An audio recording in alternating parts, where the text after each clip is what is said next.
Wednesday, April 16th, 2025.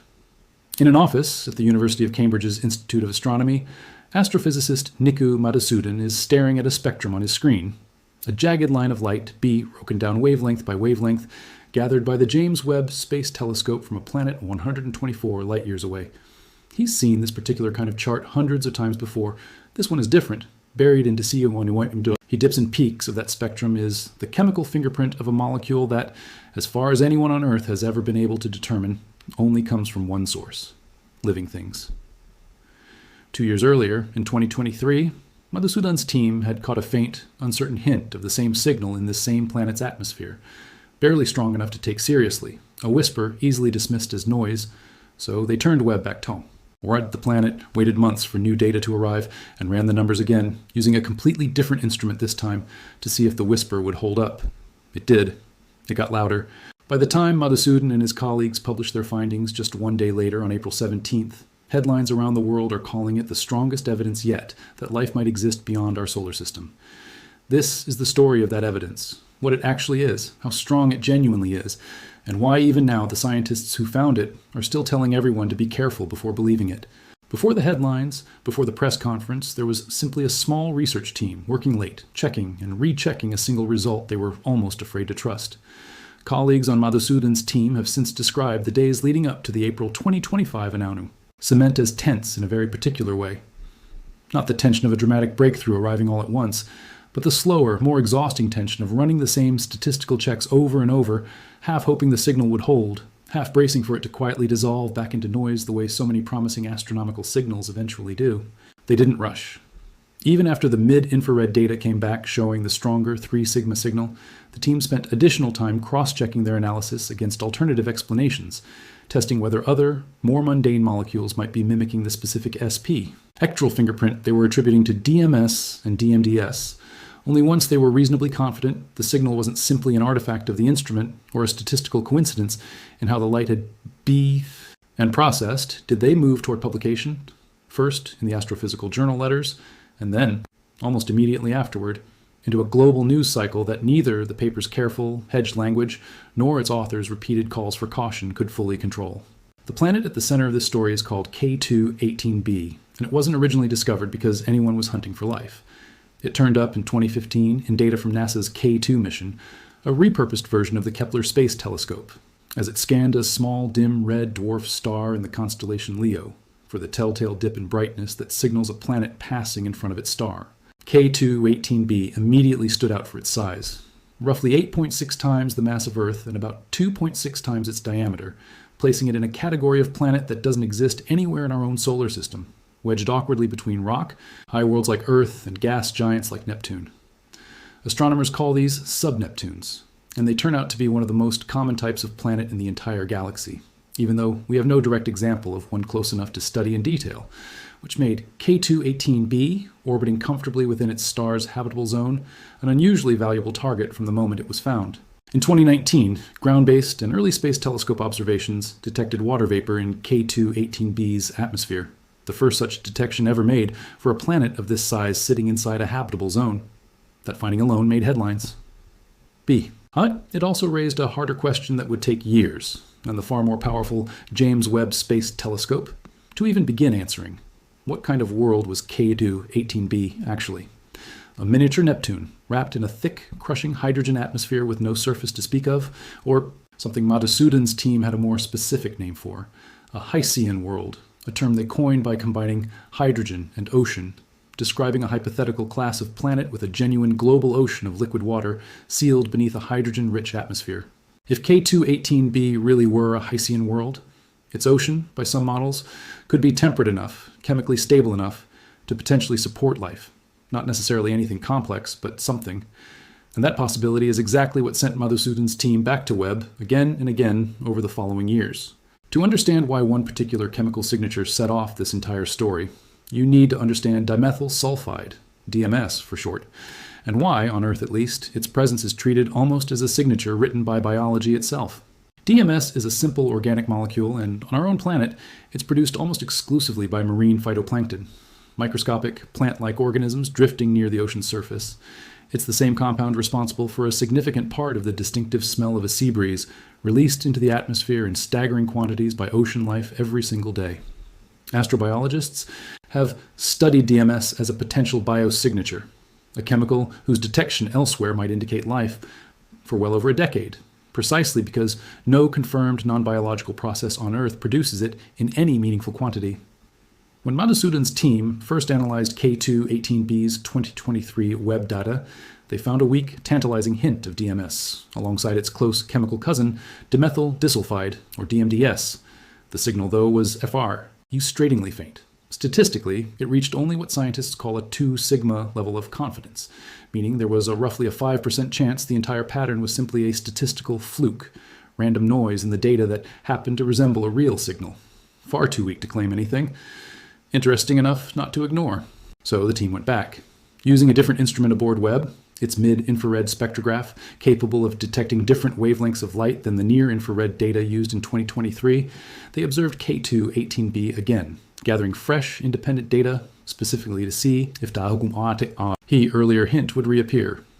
It did, and more clearly than before. The new analysis, announced that April afternoon in 2025, pushed the statistical confidence up to a 3 sigma level, meaning only a 0.3% probability that the pattern showed up purely by chance. Still short of the rigorous 5 sigma threshold that physics and astronomy typically demand before calling something a confirmed discovery, but a dramatic leap in confidence over the original 2023 hint, and enough to make headlines around the world declaring it humanity's strongest evidence yet of life beyond our solar system. One detail made the finding even more striking. If DMS is genuinely present in K2-18b's atmosphere, the concentration appears to be extraordinary, potentially thousands of times higher than typical concentrations found in Earth's own atmosphere, reaching levels the team estimated at over 10 parts per million, compared to less than 1 part per billion here at home. A signal that strong, if it holds up, would be very difficult to explain away as some faint background trace. No finding this significant goes unchallenged for long, and Madhusudan's team knew that from the start, repeatedly describing their own results as exciting but far from conclusive. The skepticism arrived almost immediately, and it came from multiple directions at once. The most direct challenge to DMS, specifically as a reliable biosignature, arrived from an unexpected place, a comet. In 2024, scientists analyzing data from the European Space Agency's Rosetta mission, which had studied comet 67P Yay, hours earlier, confirmed that DMS could indeed be detected in a comet's makeup, a body with no life involved whatsoever. That finding didn't disprove anything about K2-18b directly, but it seriously undercut the argument that DMS-QLD only ever be produced by biology, reopening the question of what non-living chemical processes, entirely unknown or poorly understood, might be capable of generating DMS or DMDS under the specific extreme conditions found on a distant sub-Neptune's atmosphere.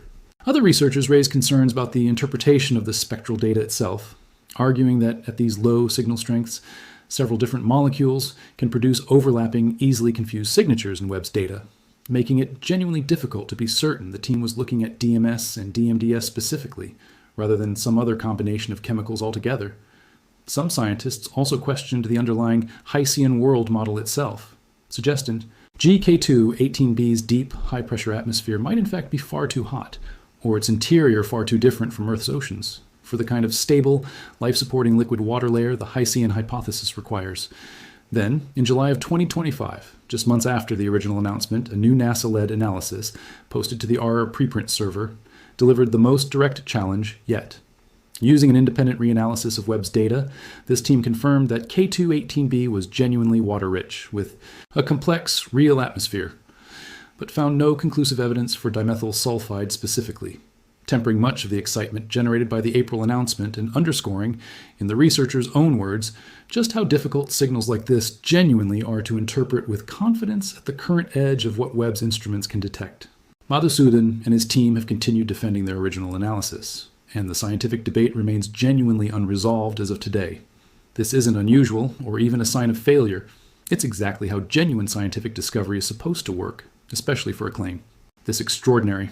As the researchers themselves have repeatedly said publicly in nearly every interview since the announcement, it takes far more than one detection from one team using one instrument to responsibly claim that life has actually been found somewhere else in the universe. Given all that lingering uncertainty, it's worth asking directly, Why do scientists keep calling this our strongest evidence of alien life, rather than simply another unconfirmed, disputed claim among many? The answer lies in comparison. Humanity has chased several other tantalizing hints of life beyond Earth over the decades, and each one, examined closely, turns out to rest on weaker ground than the K218b detection currently does. The FA mouse, 1977. Wow. Signal. A brief, unexplained radio burst picked up by a telescope in Ohio has never repeated, was never confirmed as artificial in origin, and remains, to this day, simply an unexplained anomaly rather than genuine evidence of anything. The 1976 Viking landers on Mars ran a biological experiment that produced results initially consistent with microbial activity in the Martian soil, but follow-up analysis strongly suggested a non-biological chemical explanation instead, and the scientific consensus shifted away from a biological interpretation decades ago. A famous 1996 announcement regarding a Martian meteorite designated ALH84-1001 claimed to show microscopic structures resembling fossilized bacteria, but subsequent research demonstrated that similar structures can form through purely non-biological geology, Pleical processes, and the claim is now widely regarded as unproven at best. Even the 2020 announcement of phosphine gas detected in the clouds of Venus, another chemical potentially associated with life, was significantly weakened by follow-up studies questioning the strength and reliability of the original detection. Against that backdrop, K218b's DMS signal stands out for a specific reason. It's the first time a potential biosignature has been detected with rising, rather than falling, statistical confidence across repeated, independent observations, using humanity's most powerful space telescope on a planet that independently satisfies several other criteria.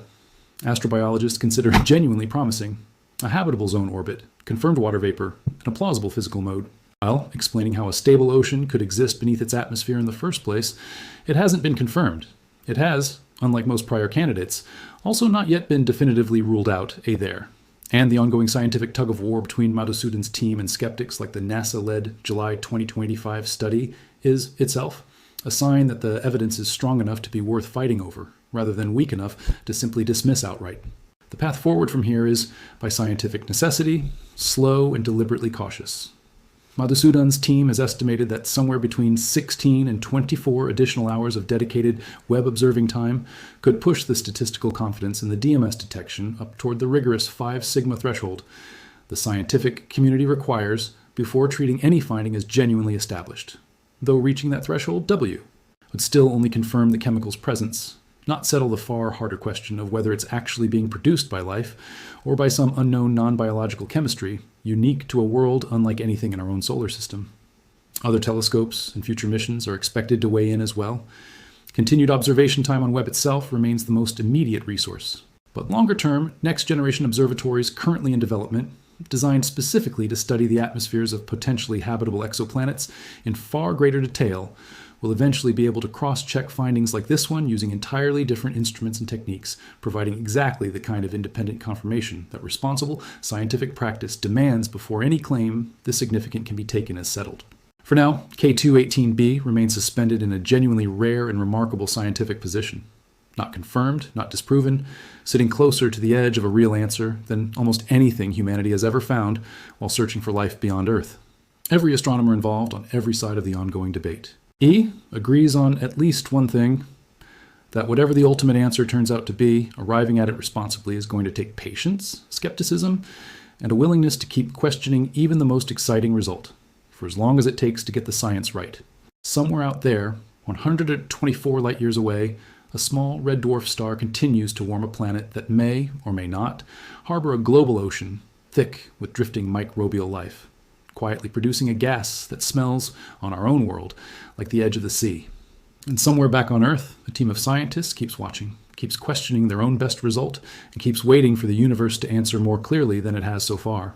It's worth pausing to actually picture what Madhusudan's team believes they might be looking at, because the hycean world concept they coined is stranger and in some ways more alien than the oceans we know here on Earth.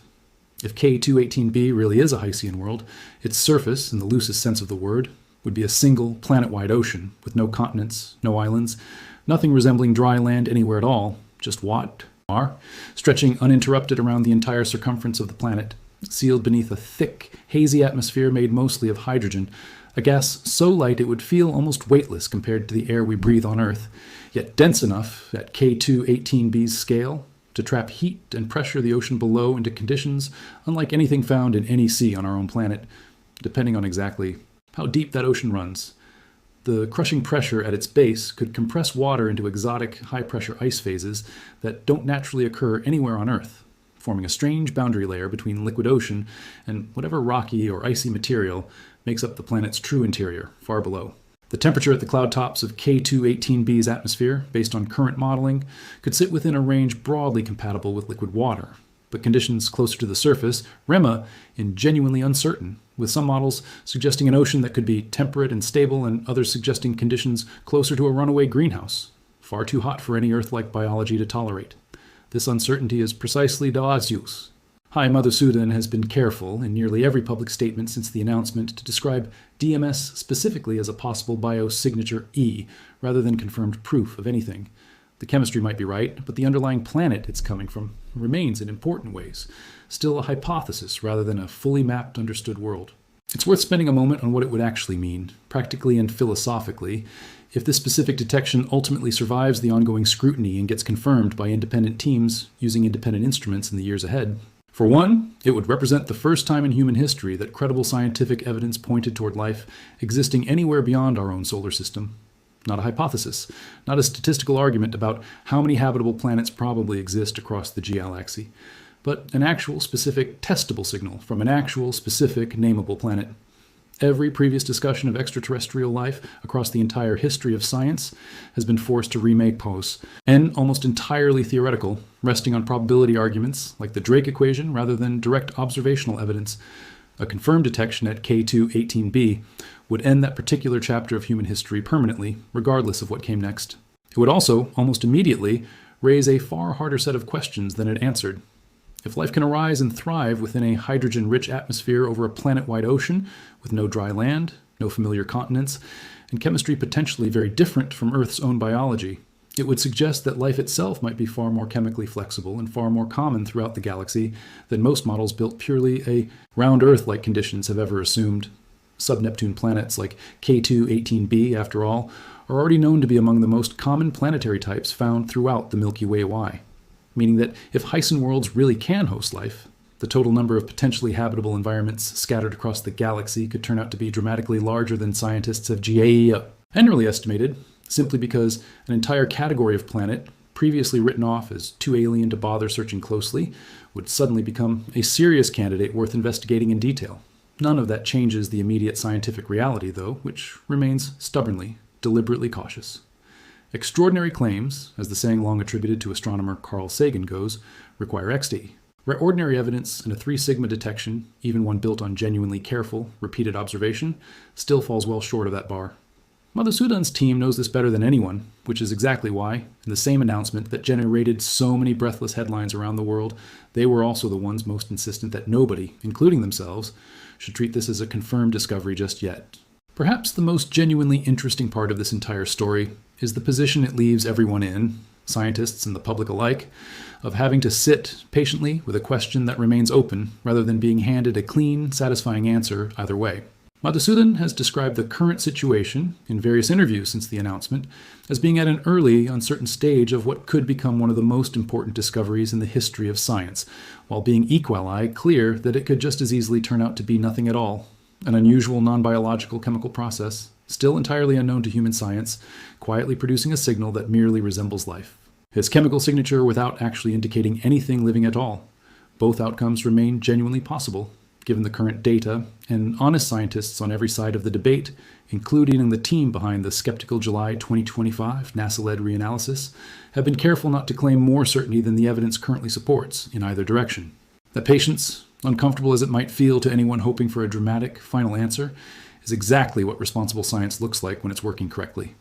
It took 9 years, from K2-18b's initial discovery in 2015 to the 2023 hint to the 2025 stronger detection to the ongoing 2025 debate over its true meaning, just to arrive at this current, still unresolved point. And it will very likely take several more years of additional observation time, independent analysis, and healthy scientific disagreement before anyone can responsibly say, one way or the other, exactly what's happening in the atmosphere of a small, distant world orbiting a faint red star in the constellation Leo. Somewhere out there, 124 light years away, a small red dwarf star continues to warm a planet that may, or may not, harbor a global ocean thick with drifting microbial life, quietly producing a gas that smells, on our own world, like the edge of the sea. And somewhere back on Earth, a team of scientists keeps watching, keeps questioning their own best result, and keeps waiting for the universe to answer more clearly than it has so far.